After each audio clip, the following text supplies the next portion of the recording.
Morai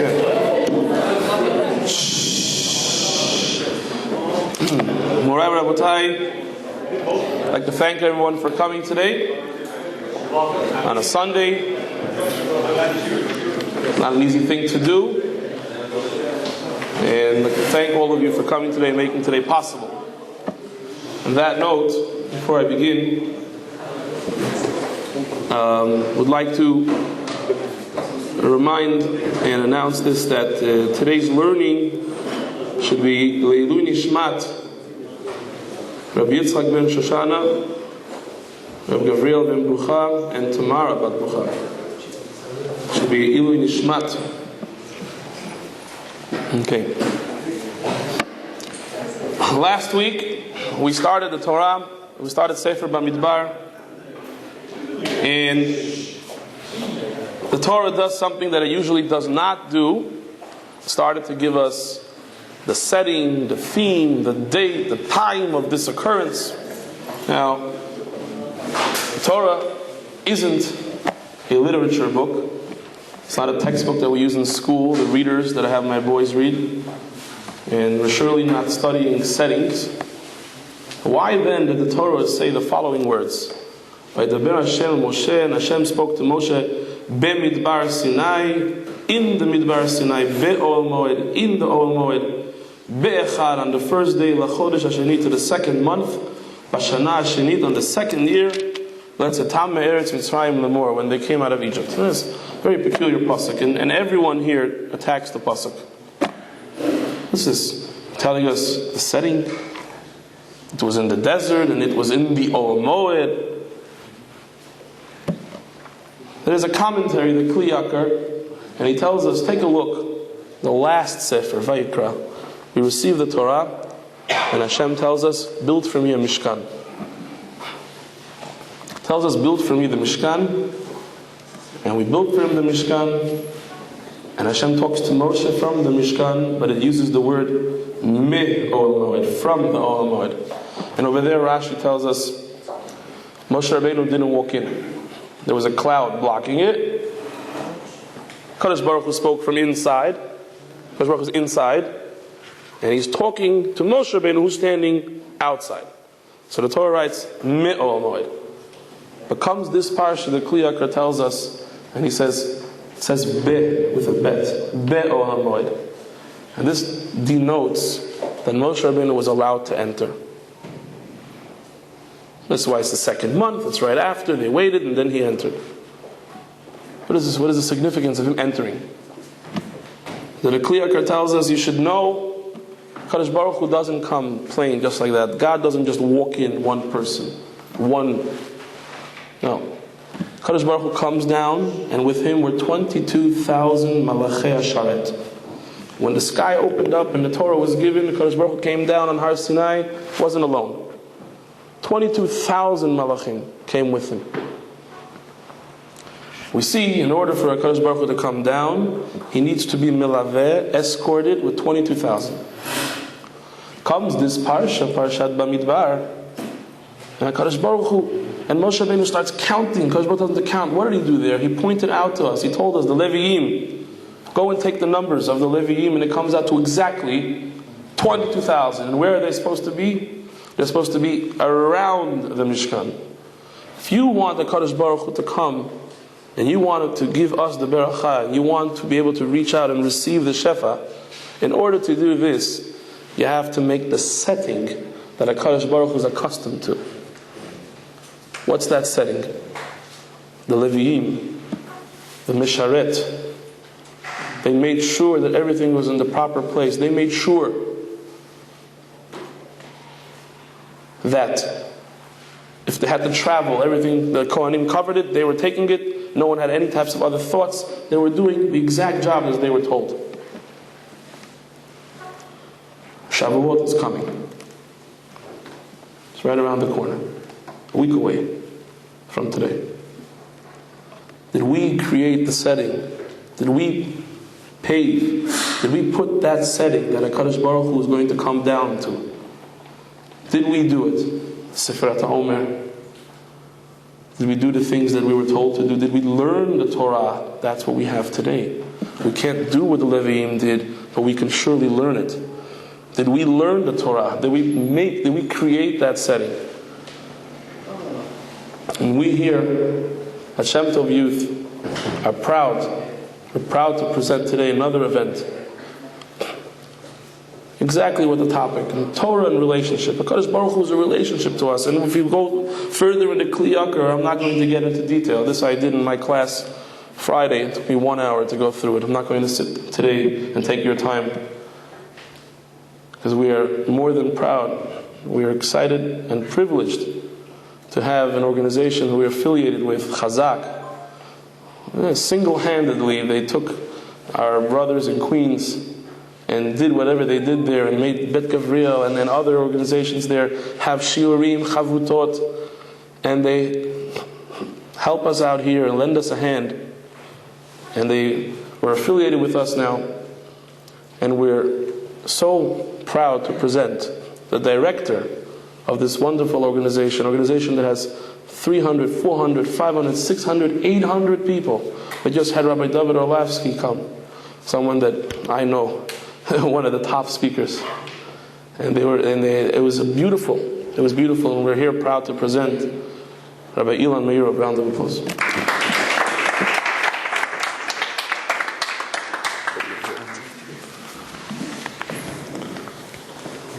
So why are you up? It's good. I know.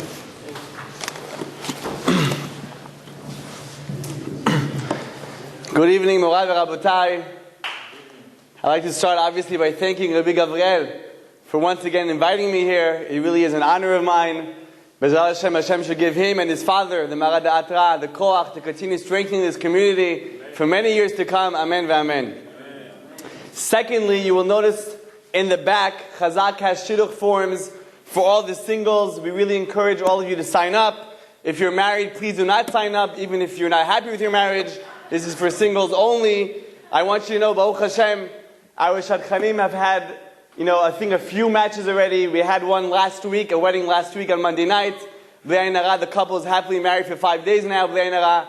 So really, don't hesitate. Just sign up. You never know what's going to happen. All we need is some basic information, your number, your history, what school, your Rebbe, yada, yada, yada, and a picture, and then the rest is up to us. Hashem might give us the right zivuk. Please sign up, don't be scared. For some reason, some of the girls are scared to give us the pictures. We're telling you everything we have is kept confidential. It's only for the Shadchanim, reliable religious people from Queens. We will not take your picture and post it up on the streets. Hi, this girl's looking for a shidduch. Please give her a call. Chaz v'shalom. Everything is confidential, so please feel free to sign up. Give it to Rabbi Gavriel anytime you see him. And B'ezras Hashem, maybe you will find your shidduch through here. In any event, we are now only a few days after Lag BaOmer and a few days prior to Shavuot, and I'm sure that everyone here celebrated Lag BaOmer accordingly with music and dancing. Some of you probably had a barbecue and a bonfire, and of course the Machmirim, those of you that like doing things above the letter of the law, you probably got drunk as well. But why? Why all these celebrations? What exactly happened in Lag BaOmer that made it such a joyous occasion? And could we take the idea behind the celebration and apply it to our daily lives?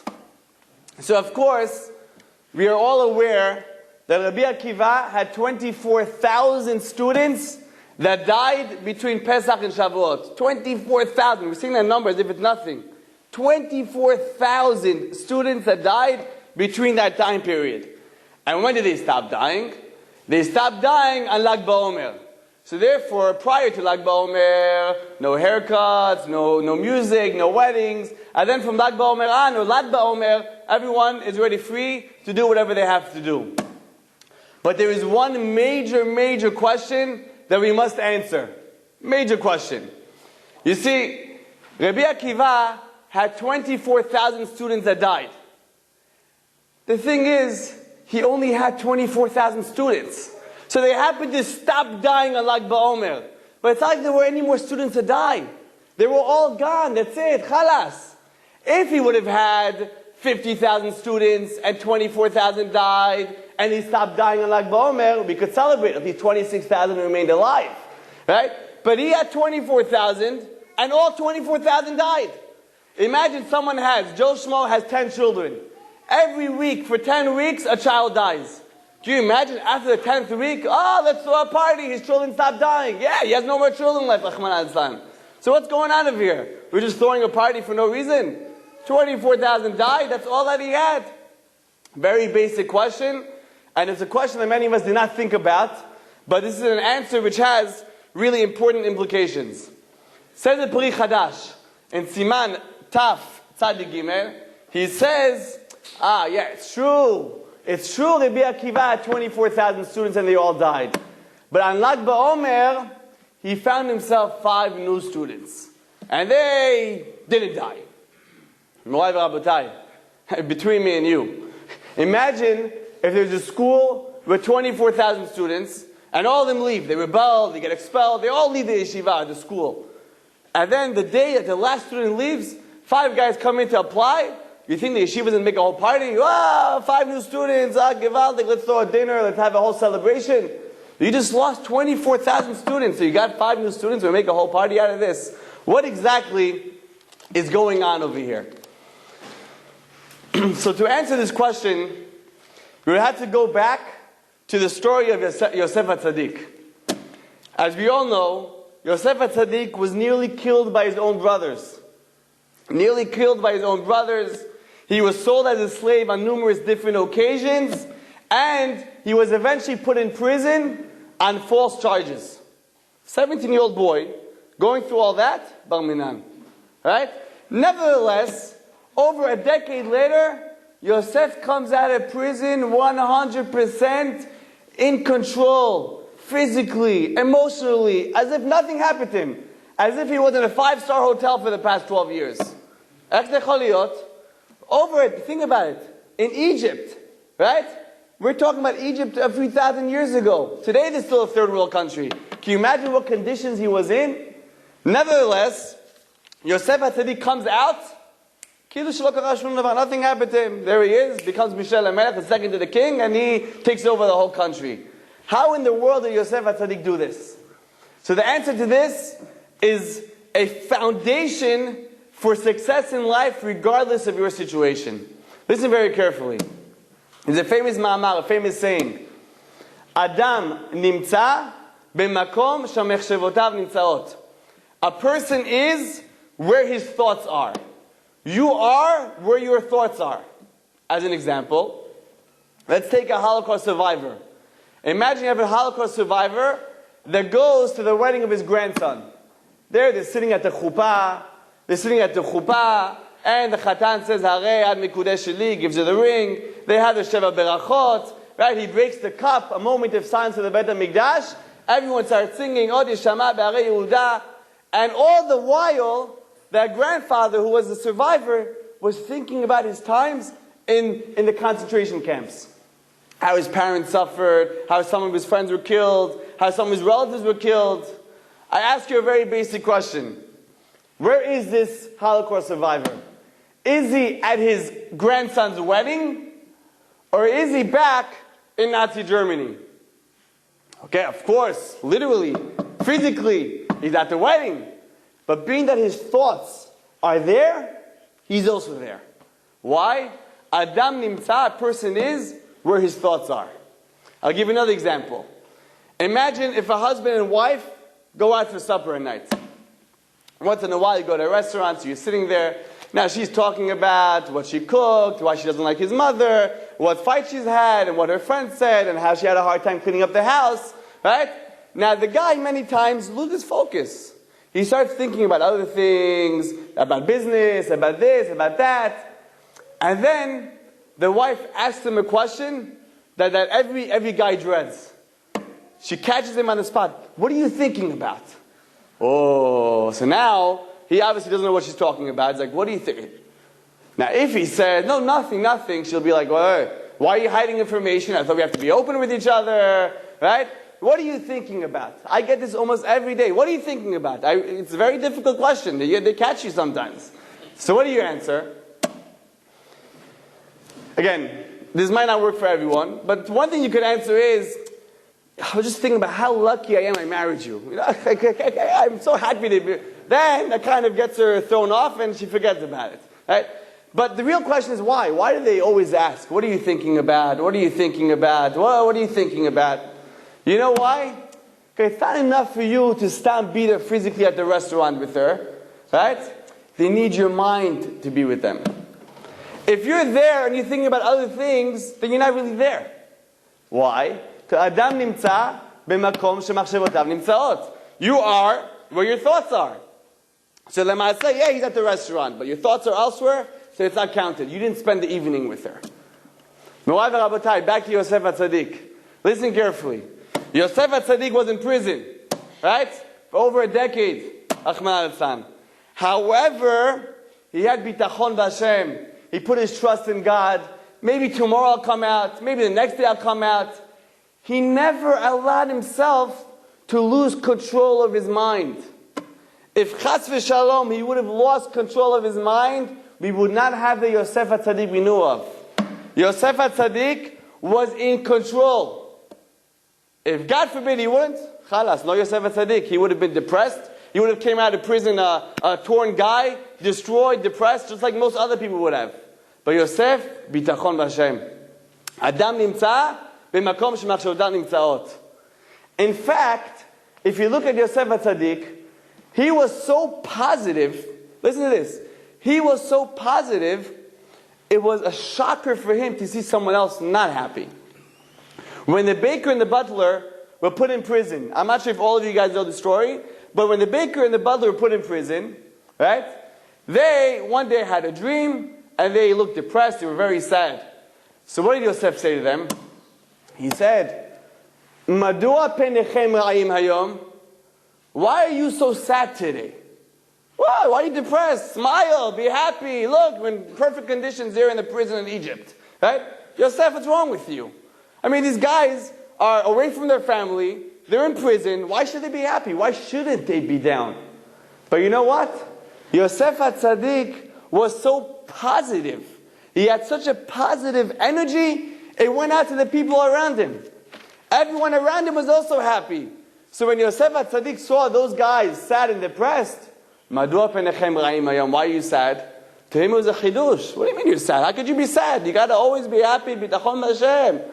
That was Yosef HaTzadik's mindset. So Morai v'Rabotai, back to Rabbi Akiva. Listen very carefully. Rabbi Akiva lost 24,000 students. 24,000 students. Right?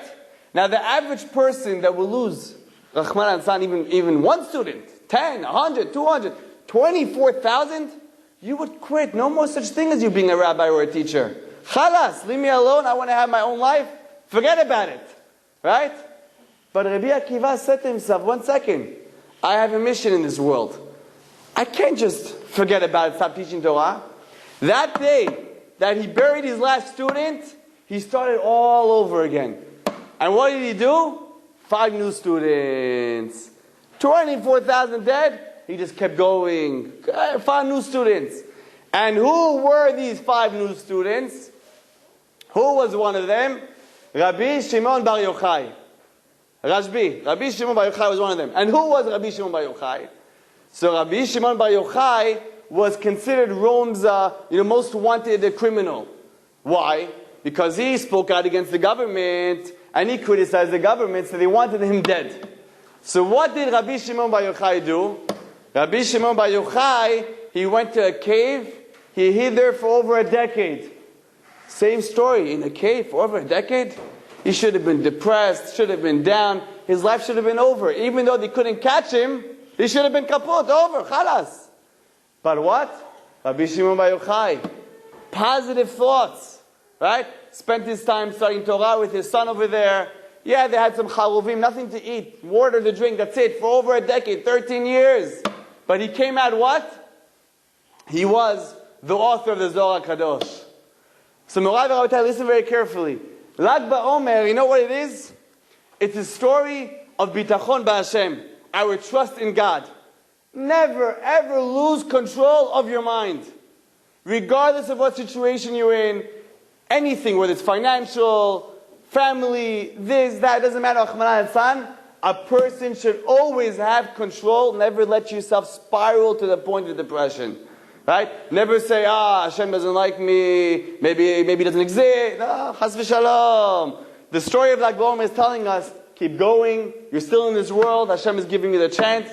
Positive bitachon, you never know what's going to happen. And the truth is, we could take this concept of Adam nimtza, b'makom shemachshavotav nimtzaot, and apply it to many, many different aspects of our lives. Yosef was in prison. He didn't want to be there. Right? Rav Shimon bar Yochai was in a cave. He didn't want to be there either. However, positive. Maybe tomorrow I'm leaving. Okay. I shouldn't complain. I shouldn't lose hope. Bitachon. Morai v'Rabotai, there's a problem in every community. Many times, a husband and a wife get into fights with their in-laws. I'm not going to your mother's house anymore. She's this. She's so annoying. She always interferes. Shabbat only by my parents' house. I'm the man in the house. Khalas, so. The same thing the other way. Why? Makara. Oh, you don't like them? Okay, you don't like them. You go to their house for Shabbat. You smile. You eat a meal. You'll be out after Shabbat. Positive. Not big deal. Why are we causing fights and we don't realize these fights is what causes all the problems usually? He doesn't want to come to my house? I've raised you for 25 years. Okay, I'll show him. And then the parents start causing a whole sikhsuch over here and it leads to problems. Person should realize, it doesn't matter if you don't like them, do like them, give them the respect that they deserve. Remember, they brought your spouse into the world. Right? Again, maybe that's why you don't like them, I don't know. But the point is, come on, okay, you're in the house, be there for Shabbat, be there for Yom Tov, move on with your life. This is something that's very important. Unfortunately, today's youth do not know this. They think this is something to fight about, right? They think it's something to fight about. You have to make a statement. You have to show them that you're not going to tell me what. Come on, cut it out, right? Shtuyot. A person should what? Just control his mind. You'll be out of there. Give them the respect. Shalom Aleichem. Another example. You're at a bus stop. Sitting at a bus stop. 20-minute wait. 20-minute drive, right? So now, what do most people do? They look around, here, there, billboards, right? The stores, who walks in, who walks out. You do the math. If you take these 30 minutes and add it up for your whole life, how much Biltul Torah you're causing? How much Tehillim you could have read? Ladies and gentlemen, think about it. You're sitting at the bus stop. You're not doing anything constructive, right? If you have a Tehillim, Pirkei Avot, whatever it is that you have, you're transforming that bus stop into what?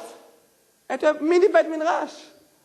It's a bus stop, right? There might be a crazy guy to your right, a lady that's talking to herself on her left. But right now your section is what? Is a Bet Midrash. You're reading Tehillim for someone that might be sick, right? You're learning Pirkei Avot to improve yourself. You can transform that bus stop into a Makom Torah. Doctor's office. The wait over there could be who knows how long. Right? Everyone sits here complaining every single time they're late, right? I can't stand coming here. Why they keep going back there is a different question, right? But once you're there, why are you watching CNN? They have it, mamash, the same story, news stories over and over. But one time you have a liberal telling it over, one time you have a right-winger telling it over. And that's what you're doing. You're at the doctor's office for a reason. You're sick, right? So you might as well spend that time doing something constructive. And what? You turn that doctor's office into a Makom Torah. Morai v'Rabotai, if you add it up, again, we should never have to be in the doctor's office, but subway, right, waiting online somewhere. If we just add up all the minutes, all the precious time in our lives that go to waste, it's chaval. It really is a waste. It's chaval, we're wasting. Why? How long do we have to be in this world? All these mitzvot, you could have done so much more. It all takes a person to say, why am I here? What am I in this world for? Okay, so I'm here at the bus stop, I'm here at the train station. Let me use the time wisely. Use the time wisely, you won't realize how you as an individual will improve. You'll be a different person for those 20 minutes reading Pirkei Avot. A totally different person. The neshama gets so much energy out of it. It's unbelievable. Try it out. You're in college, you have a break, right? What are you doing during that break? Ping pong, playing games here and there, chatting, talking, internet. Okay, you want to relax once in a while in a kosher atmosphere, God bless you, no problem. But how much relaxation? every day just constantly wasting time here and there, if a person will know how to elevate the location it is to a makom Torah, makom kadosh, you'll see your life will be totally different. And I'll give you another example of how powerful the mind is. Studies show that if you have two people that are sick with the same exact condition, right? And they have, let's just say, CHAZAQ, a life-threatening disease. Lo aleinu. However, one of them sits there and he says, I will survive, I will overcome this, I will come out alive. Right? And he prays, and he has bitachon.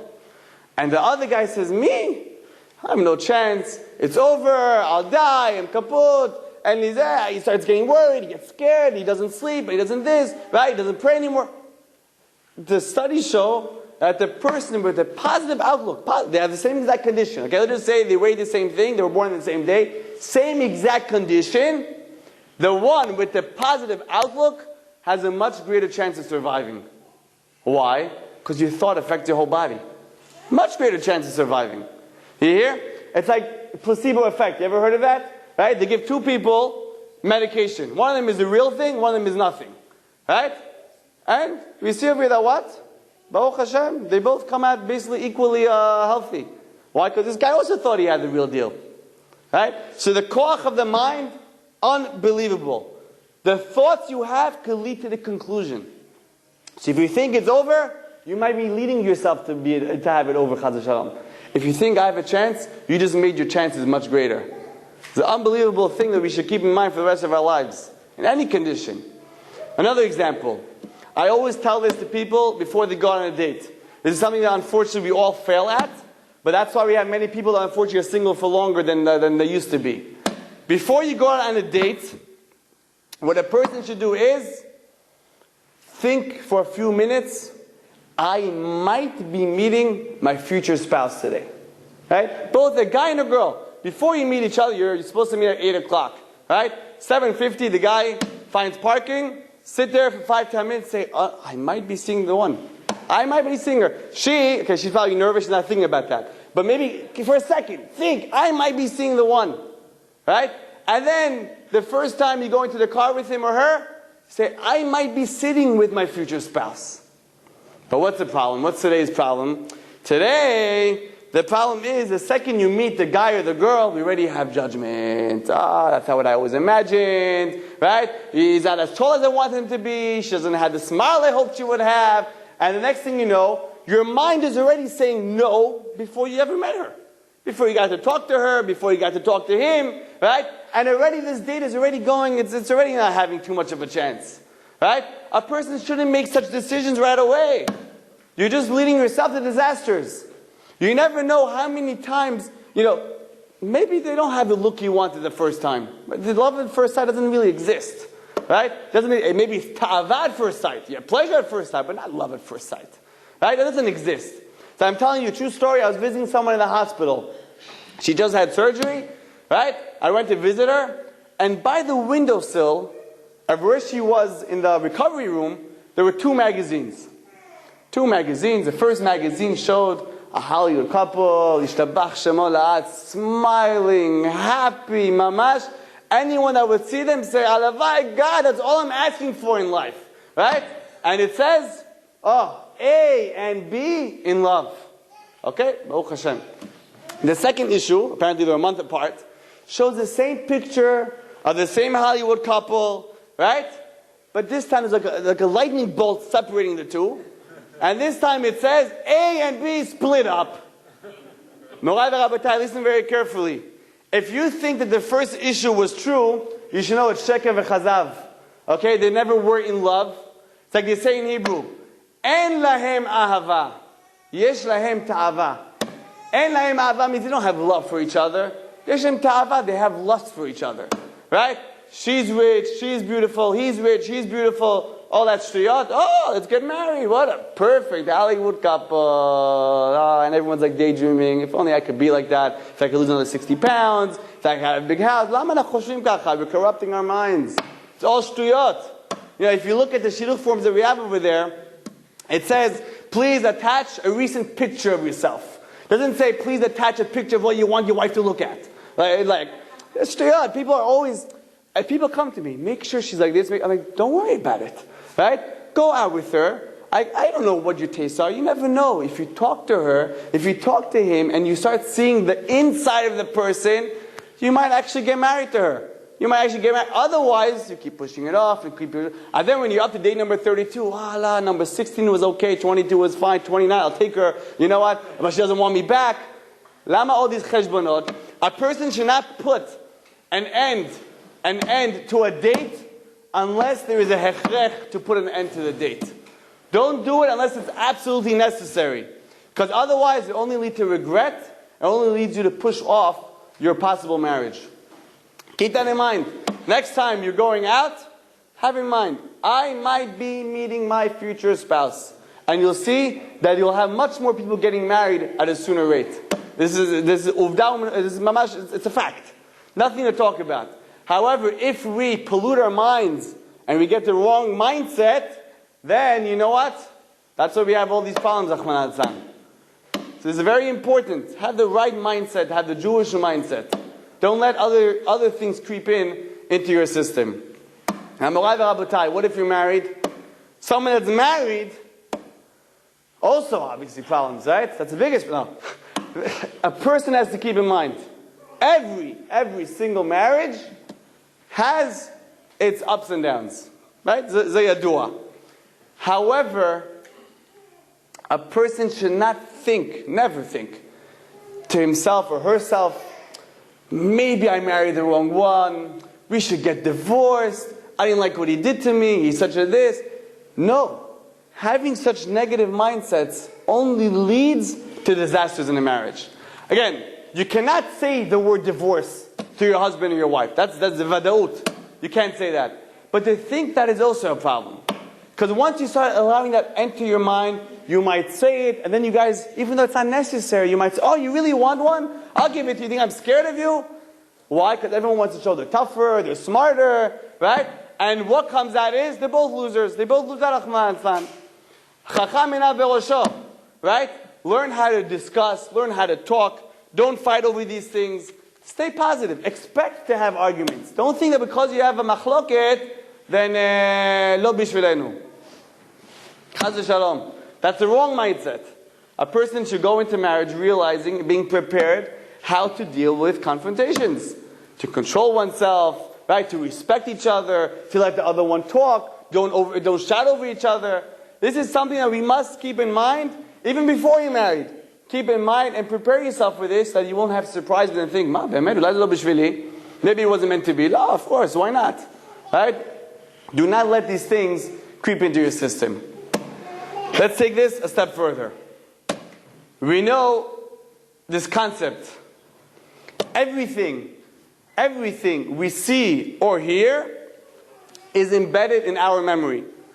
Everything we see or hear is embedded in our memory. The Greeks on Chanukah, the miracle of Chanukah, what do? They made the Jewish people engrave on the Keren Ashor, on the horn of the ox, right? En lanu chelek be'elokei Yisrael. We have no God, we have nothing to do with God. God doesn't exist, right? So now, this way, when the men would work on the fields, right, they would see that message. Oh, en lanu chelek, but we have no God. The children used to drink out of these horns. They didn't have bottles, right? They would see this message as well. One very simple question. Okay, a guy working on the field, when he sees that message, right, it could affect him. He's working hard, he's sweating, he's having a hard time putting bread on the table. So while he's working, he sees this engravement on the horn. He's thinking, where's God? Why is God doing this to me? Right? However, a child, a 2-year-old baby drinking out of the bottle and he happens to see this message, it's going to affect him. Elamai, Morai v'Rabotai, everything a person sees, everything a person hears is embedded in his memory. It's in there, it's somewhere in your head, right?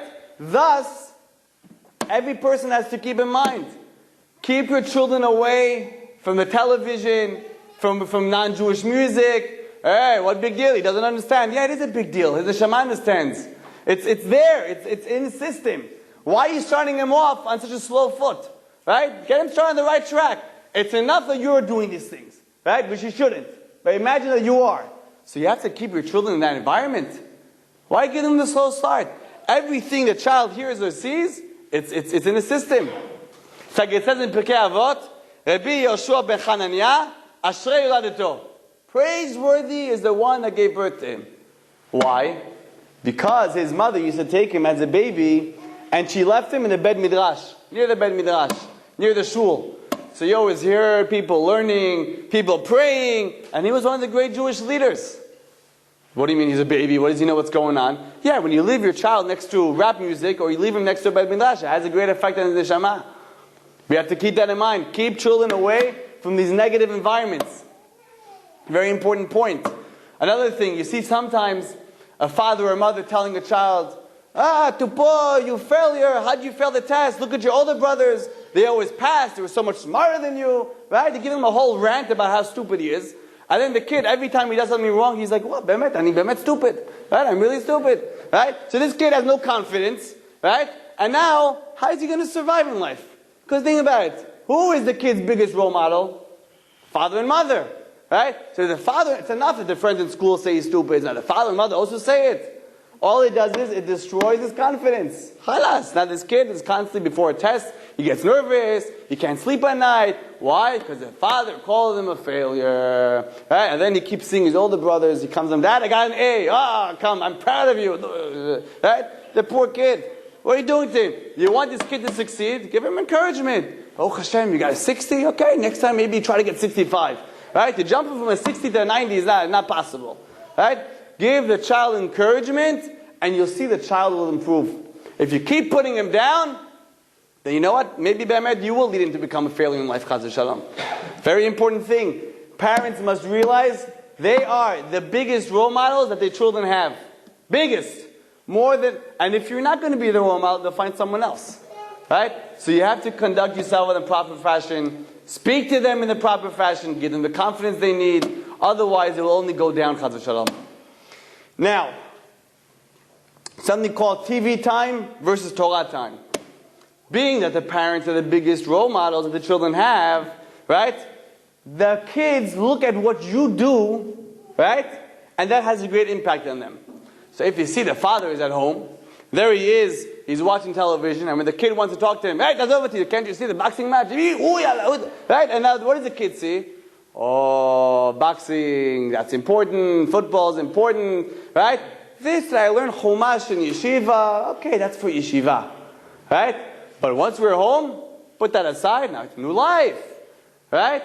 So the father and mother have to show the children, no.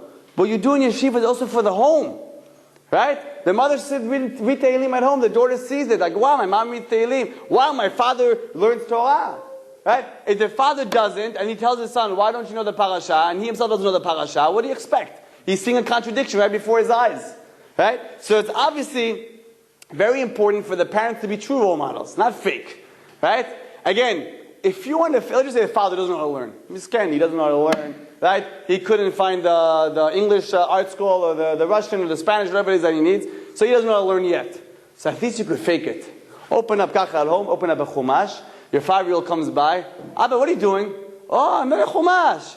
Daddy, he's learning Chumash? Get out of here. I just did that in yeshiva. Right? It makes you feel like, well, my daddy does it. The only thing is, you got to be careful. They might ask you questions. Right? If they ask you, you don't have the answer, hey, what are you going to do? So what you could do is, if you really don't know how to learn, you say, Motek, I'm so proud of you. My son, I'm so proud of you. If you have the answer by tomorrow, I'll give you a candy. What happens is, the kid goes to school, asks his rabbi. The father goes to shul, asks his rabbi. And they both know the answer, and the father gives him a candy. Now the kid's thinking, Wala, is Abba Yeshli. My father knows Torah, he studies Torah. And now the kid has a role model of someone that's what? Learning Torah. You don't realize the impact it has, but it has an unbelievable impact on the child. Unbelievable. Open up a Sefer, open up Tehillim, right? If the kid is talking to you and you have a TV, Chaz v'shalom, respond. Don't show them that that's important, that you can't talk when the TV's on. And why are you showing them that TV? The next thing you know, when they're watching, whatever they're watching, no mom, I can't throw out the garbage, I can't clean up my room. Why? TV is important. Bitul TV, right? Chaz v'shalom. So therefore, Show them TV is not important. Not that in the world. Okay, you have to speak to me? Speak to me. Very important point. And if you look at why this is important, because you see, today, Baruch Hashem, both the father and mother are working many times, right? So you don't have the yachas, the kesher, the connection between the parents and the children as it used to be. Right? It used to be that the mother was always home, right? She used to give the children the love and the care, right? But today it doesn't exist because people have mortgage and tuition and this, so it's very difficult. That's why it's even more important for the parents to stay away from these internet and the television, because they have no time for their children. So if you have no time for them, where do the children go then? They go to other sources. It's like they tell over a story of a father busy with his television, and the son comes over, Abba, I have a question for you. Leave me alone, lech mi po. Right? Abba, please, I have one question for you. Okay, come back to me later. I have no time for you right now. So the kid, after a few times, okay, he gets upset, walks away from his father, slams the door in his room. Now, the father waits for the commercial, of course. Right? Gets to the commercial, and he gets up. He's like, I have to go back to my son. He goes to the son, he knocks on the door. Son, can I come in? Abba, get out of here, I have no time for you. Right? Midah keneged midah, he does for him. Right? So now the father keeps knocking, and the son's like, fine, Dad, come in. And the son and the father start talking. Okay, I'm sorry, I didn't give you the attention you needed. It's like, what do you need from me, my son? So the child tells the father, Dad, all I wanted to know was, how much money do you make in an hour? $10, $100, $500. The father's like, I make $100 an hour. So the son says, Dad, all I asked you, can I borrow $20 from you? The father says, Ibi, of course I love you. Take $50 from me. Well, of course. So then the son comes out like, Dad, here's $100. Can we spend an hour together? Right? Me'orai v'rabotai, parents are not spending time with their children. They're busy with business. They're busy with internet. They're busy with their work. They're busy with everything. Everything except their children. Right? And then we wonder, we go to the Rabbi, why my child? You go to yeshiva, why he's not doing good? Well, you know what? Because it's the yeshiva not enough. You got to give him that cozy environment in the home as well. Right? You can't see a contradiction. More often than not, the child will not succeed. But again, a child that uses our system of what? Of using his moach. Okay, I'm here in this bad environment at home. I will still continue my Torah way of life. He could succeed. But not every child has that within him. Right? Therefore it's important, even if you're single, to already have a goal of possibly not having a TV in your house. Right? You're married. Say, okay, I have a TV now, I can't separate from it. Right? But maybe down the road I really want to get, if you have it as a goal, maybe it will happen. You'll be shocked how many people I know that had a goal of getting rid of it, eventually after a year or two, whatever it is, they got rid of it. But if you never think about it, it's always going to be there. You'll think it's impossible. You have shal, right? Have a goal, and you'll see the TV will be out the door. But again, you have to have that in your system, that you want not to have it. Right? Once you do that, you'll see major results. You'll see that you're changing. You go to more shiurim. What? It's not wrong to go to shiur. I can learn Gemara every night. I learn halakha every night. I have a chavuta. Right? That's beautiful. But just have that in your system. Have it in the back of your mind. You may want to do that one day. Furthermore, all we talked about now is about Torah, to impress your kids, about this, that. Again, even if you have no kids, whether you do have kids or not, it makes no difference. Every person, every man, is obviously chayav to learn Torah. Women, obviously the laws that apply to them. Men, kol Torah. Right? It's an obligation. Not kacha, once in a while we go to shiur, once in a while we learn. Every day, yomam v'layla, learn some Torah. Whether it's a half hour in the morning, hour at night, whatever it is, whatever combination you have, kovei aitim b'Torah. Have a set time for learning Torah every day. Why? How would you know how to keep the mitzvot? It's really sad. So many people don't know how to put on tzitzit properly, how to put on tefillin properly, don't know how to, laws of Birkat HaMazon, laws of Shabbat, right? Yom Tov comes up, they have no clue what goes on. They just go on and they think they're very good religious Jews. I'm not speaking out against them, but they don't realize they're missing so much. Right? They're missing so much. Even amongst the religious community, many people do not know basic halachot. And how could you expect to know if you never learned them? So therefore, a person, it's incumbent upon you to learn Torah, to keep learning, keep trying. It's difficult. You know what? Many things in life are difficult. You just got to do what you got to do. Right? Some people say, yeah, but I keep forgetting it. Barry Crone, when he spoke for CHAZAQ last year before Shavuot, he told over a whole story. And the moral of the story was as follows. He said, even if you learn Torah and it goes in one ear and out the other, at least it went through your head. At least you had a brainwashing. At least it got you a little kiddusha into your head. Right? But you should know, as much as you learn, eventually you grasp onto it. It's emet. I've seen from the learning program CHAZAQ has in Queens, I see unbelievable results. Guys that were mamash off. Never thought they had a chance. One of them is going to Israel in 2 weeks. A few others are going to yeshiva here in New York. And many others are just, God, mitkadem. They're moving forward and forward and forward. It's unbelievable. Never would they have thought they would get to this point. But they tried. If you don't try, of course you won't get there. I don't have a good education. So let's try now. Maybe I keep it started at the age of 40. Right? So what are we waiting for? If a person doesn't try, you won't get there. The Admor Megul says something powerful. Admor Megul says, Moshe Rabbeinu, we know, was up in the mountain 40 days and 40 nights. Right? So he was there for 40 days and 40 nights, and he studied the Torah with God. Hashem taught him this, he forgot. Taught him, forgot, remembered, forgot, right? It went on, remembering and forgetting. And then on the 40th day, God gave him a gift. What was the gift? God gave him the gift of remembering the whole Torah from beginning to the end. Right? So the rabbi asks, 1 second. So here he is, 40 days and 40 nights, breaking his head, trying to memorize, forgetting, trying to rememorize, chazara, review, this, that. And then after 40 days, you just give it to him as a gift? Why not on day number 1 say, here Moshe, take a gift, God bless you. It's God, right? Bless you. Right? So what's going on over here? Why make him work so hard for so long, and then after 40 days, 40 nights, here it is, Moshe, take it. Says the rabbi as follows, very powerful point. He says, God won't just give you the Torah as a gift. You got to work at it. You got to work for it.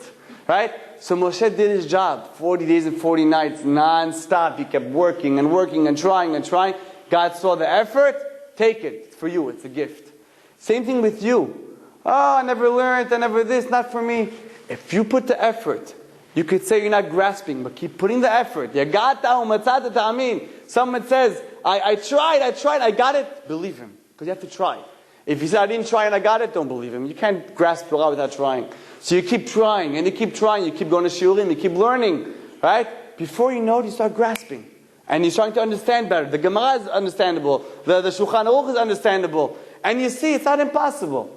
Every person has his blockages, right? Not everyone could succeed in every aspect of Torah, but the more you try, the more you get, right? But if you just go to 1, 2, 3, 4, 5, 10 shiurim, and you still learning, not for me, I'm telling you, I tried, God, I tried. When I die, I'll tell God I tried and forget about it, right? It's not an excuse. You got to keep going and keep putting your effort, keep grinding it out. And before you know it, God will say, you deserve it now, right? Next time you sit and learn, I'm giving it to you. The chidush, the insight will come to your head, and you'll feel so good, and you'll keep going mala mala. You'll keep going up and up. But if you don't try, don't expect anything to come knocking at your door. Right? You got to put your effort. That is in terms of what? Of Torah, for knowledge, for the chiyuv, beseda. But Torah has another aspect of it. The Torah, says the Gemara, the Torah protects a person. It protects a person from the yetzer hara, from the evil inclination. Listen very carefully.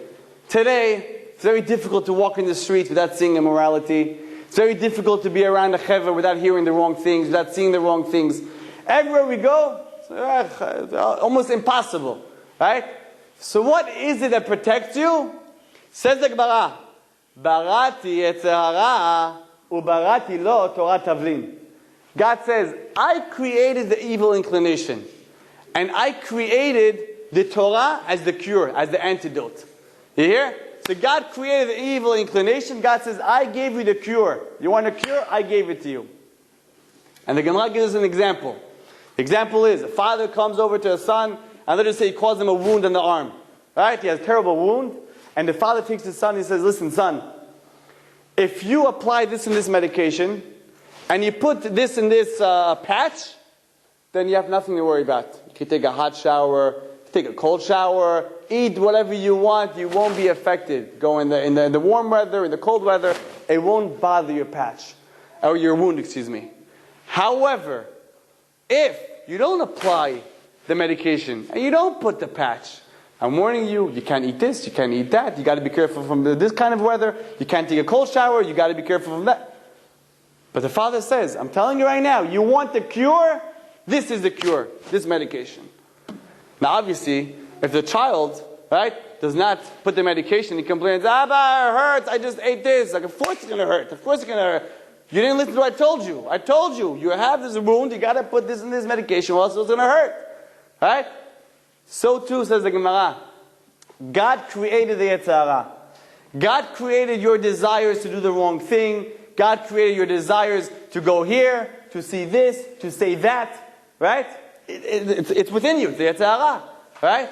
But God says, you want to cure that desire? You want to get rid of that temptation to sin? Barati lo Torah tavlin.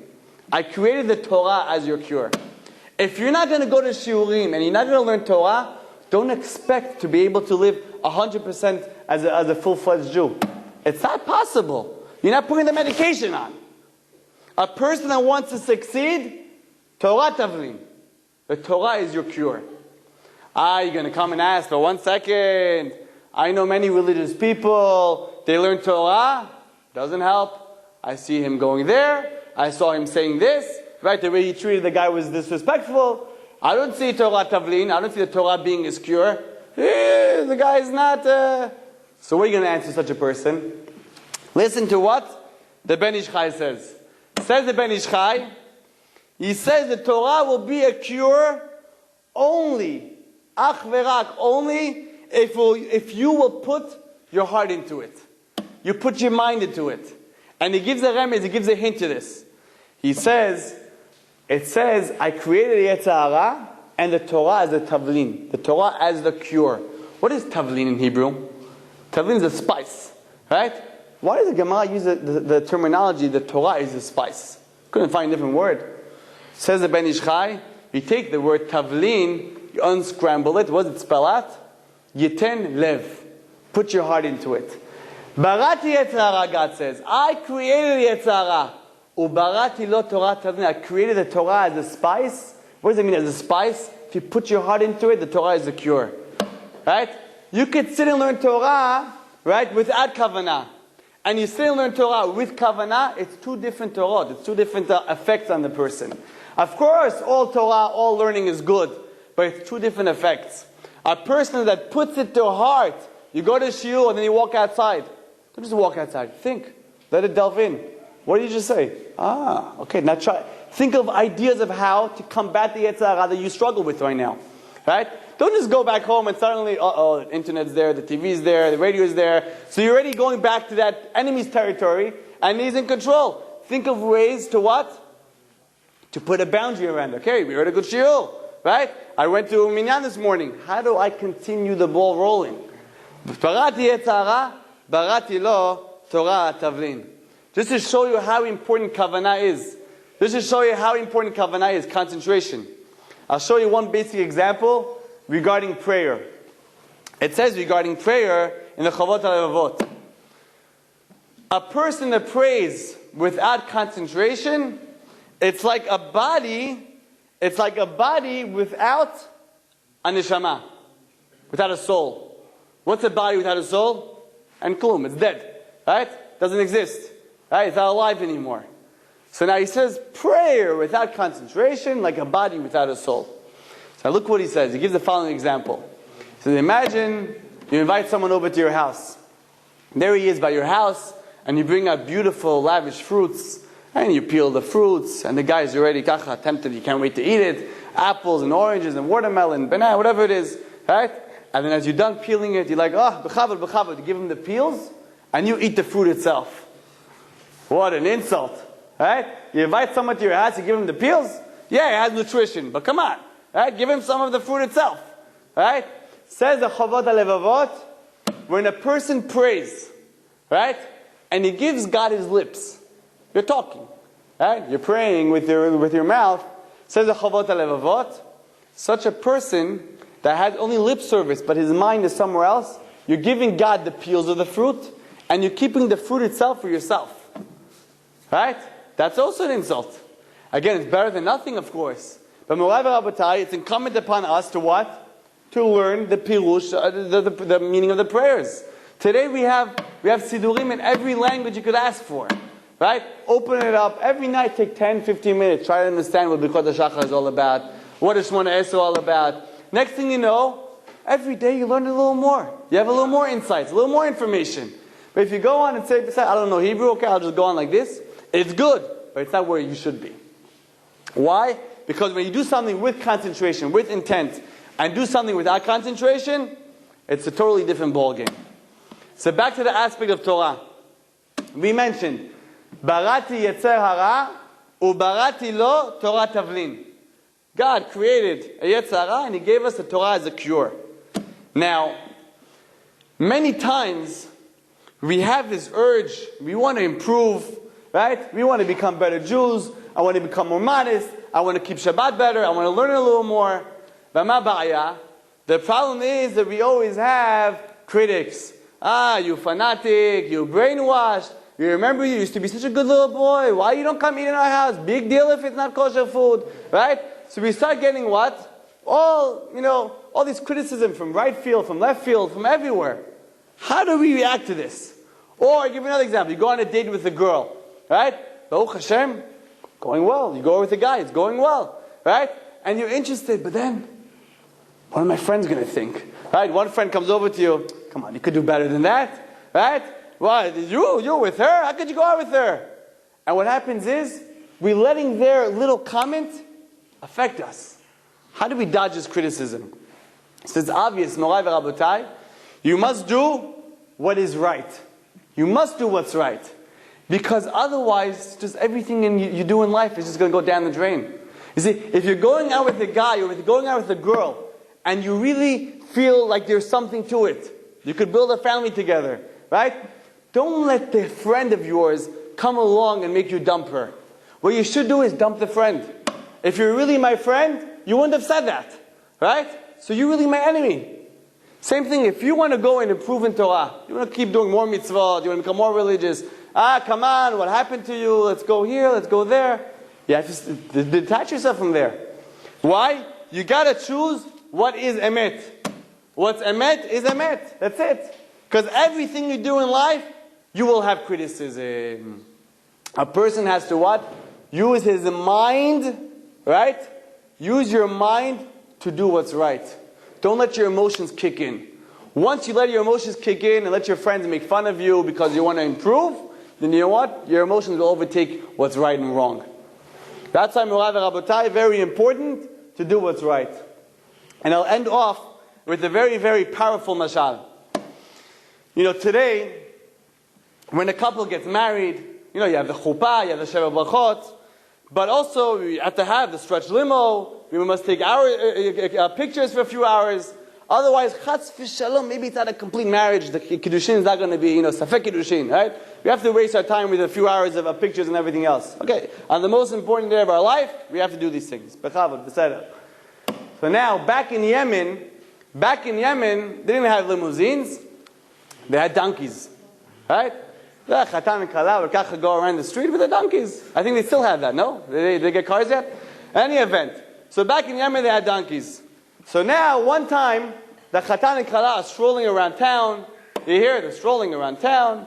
And the chatan decides he'll sit on the donkey. She'll walk right with him. She'll hold on to the strap. Right? Okay, so they're walking. Okay, so what school do you want to send the kids to? And what about this? Okay.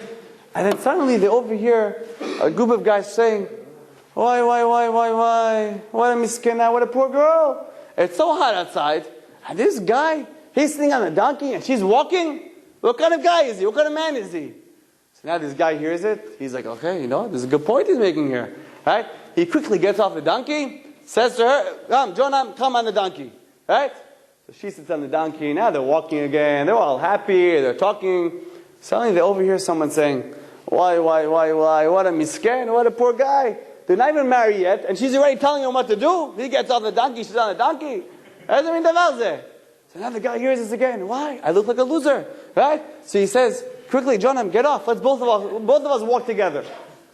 Both of them start walking together. Very good. They start walking, and they're walking around town. Now they think, Baruch Hashem, we finally, made everyone happy. A new group of guys come by, and they're saying, Ella, here's a tipshim. It's so hot outside, right? Everyone wishes they had a donkey to ride on, and they, like two morons, are walking with the donkey. What's going on over here? So now, both of them are thinking, that's a very good point. Imagine you have a guy who has a limousine, he's walking with the limo. Doesn't make sense, right? That's what the donkey is to them.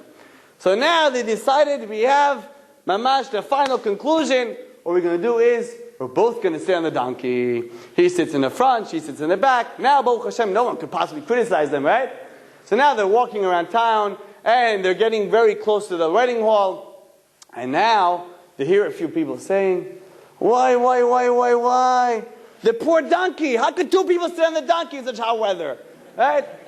Lemaaseh, Morai v'Rabotai, what happens is, every decision they decide to do, criticized. So what are you supposed to do? You do in life what's right. What's emet is emet. Right? If you become more religious, criticize, well, you're fanatic. If you don't become religious, right, then other people will criticize you. But who's right for the criticism? Right? What is the right thing to do? It's your decision. Right? We've had for centuries people trying to put Judaism aside. They haven't succeeded. We have the emet la'amito, no question about it. So if you have to improve on your Judaism, don't hold back. Beseder, maybe your neighbor thinks you're crazy. Your mother could think you're crazy. Doesn't matter. Still respect him, give him the proper kavod, and move on with your life. And that's the message we have to take into Shavuot. Shavuot is the time of accepting the Torah. Right? Sometimes you see guys stay up all night. Yeah, macho, right? And what are they doing? Half the time they're outside drinking Coke, right? And they're smoking. And then in the morning, they're, I'm so tired. We learned so much last night. Who are you fooling over here? Right? Who are you fooling? Be real. You're here Shavuot. Take advantage. Read whoever the shul's reading. If you can't do that, open up a book. Learn Torah. In fact, the judgment for your whole Torah of the whole year is that night. Don't just fool around, Morai v'Rabotai. Don't fool around. Yes, you might be sitting and a few friends say, Ella, let's go outside, take a walk. Right? What are you going to say? Oh, what are you going to say if I say no? Right? Every year we've been doing it. This year say, no, guys, I want to sit and learn. What's the problem? You're doing the right thing. Since when is doing the right thing the nerdy thing? Maybe it is nerdy, but to God's eyes it's not. Right? And that is what counts in life, Morai v'Rabotai. Keep in mind, do what is right. Who cares what the world thinks about you? Don't care. Again, I told you, doesn't mean you have to be nasty to other people. All you have to do is what? Make a stand for the truth. Make a stand for the truth. And this is Mitzvah Yisharim says. He says, and we'll end with this. He says that the Yetzer Hara never wants you to think about your purpose in life. It wants you to just do things. Just go ahead. Be busy. Work. Right? Work out. And internet, TV, phones, iPod, whatever it is, all these different gadgets. The guy that's driving me here showed me a phone with a, what's that called that shows you how to get to places? Yes. I was shocked. It was talking to us. It's like unbelievable. The phone was talking to tell us how to get here. If I would have had this on a date, I used to spend most of my dating life in a car looking for the restaurant. Right? Can you imagine what a world we're living in? But the thing is, so many gadgets that we don't have time to think about our purpose in life. Who's thinking about purpose in life? Go ahead, do what you want to do. Right? And then suddenly we're 80 years old on a deathbed. Then what? Oh, Kamuram, oh Hashem, I love you. Right? Of course, tshuva also back at that time is also good. Don't get me wrong. Right? But don't waste precious time, Morai v'Rabotai. Take advantage of every spare moment. Like we said, bus stop, subway, doctor, stam, you're waiting, doing nothing. Open up a book. Open up a Tehillim. I'm just reminded of a very powerful story. I think it's worth repeating it here. There was a lady in Eretz Yisrael. She was coming back home from work. Very busy day at work. Right? And she was driving. Unfortunately, she hit traffic. Okay, so again, you know traffic here in New York. And Israel is also pretty bad. Right? So she's waiting and waiting and waiting. Ma efshar la'asot? Well, just keep honking? You can't honk. Right? What are you going to do? So she decided, they weren't even moving an inch. She took out a sefer. She took out a Tehillim that she had in her little, whatever it is, right? In the little closet over there. She takes out a Tehillim. She starts reading Tehillim. She says, probably a car accident. You don't just stop the traffic like that. Reads Tehillim for whoever it is that was hit over there or whatever happened. And 10, 15 minutes later, Baruch Hashem, traffic clears up. She starts driving away. And as she's driving, she realizes the face of the person that was hurt. Do I know her? Do I not know her? She wasn't sure. She ran on her way home. Okay, Baruch Hashem. A few months later, she's at some sort of gathering. I don't remember what. She's at some sort of gathering.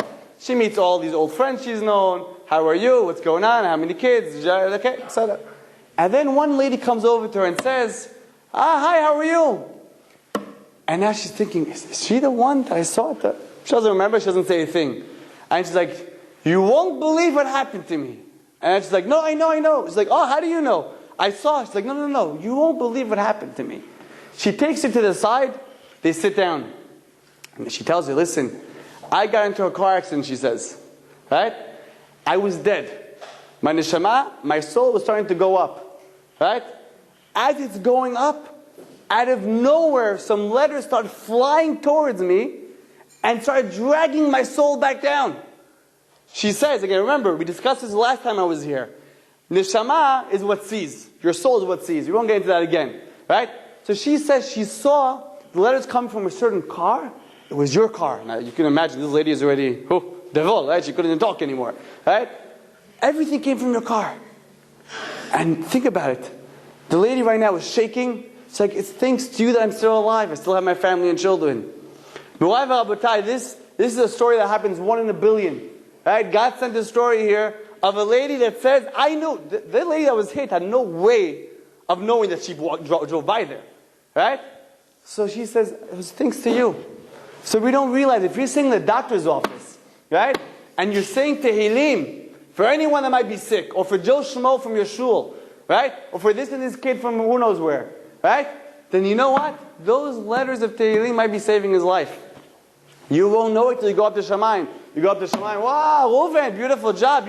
You had 18 kids. Get out of here, I only had 3. No. That guy that you said Tehillim for when he was 10, he eventually had 18 kids. They're all your kids. All the mitzvah they did is under your name. Me'orai v'rabotai, if we learn how to take advantage of every spare moment, again, you can relax. I'm not an extremist, chas v'shalom, right? Don't look at me like that. Some people are looking at me in a bad way. I don't know why, right? But anyways, if you could just take spare moments that you have, 5 minutes here, 10 minutes there, you will see, you will feel better, but you won't realize what changes you have.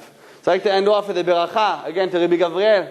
CHAZAQ Baruch. I'll be honest with you. The first time I came over here, it was much more packed than this. So people standing in the back in both sections. I heard today there's a wedding, right? There's also a Yeshua, and also there's a few other programs. But b'liyai narat to have so many people over here. I thought the first time, like, maybe no one knew me. You know, maybe they promoted it very nicely. Now I see you guys really don't have anything better to do. No, I'm just kidding. Anyway, I see people over here really thirsty for the truth. B'liyai narat, it's amazing. I know that CHAZAQ works with them very, very closely here. The shiurim you have here is unbelievable. But continue the growth. Don't just come yourself next time. Bring a friend. It's free, right? Free food, free everything, right? So Me'orai v'rabotai, please continue strong, but think about other people. Tizkuru l'shanim rabot, ne'imot v'tavot.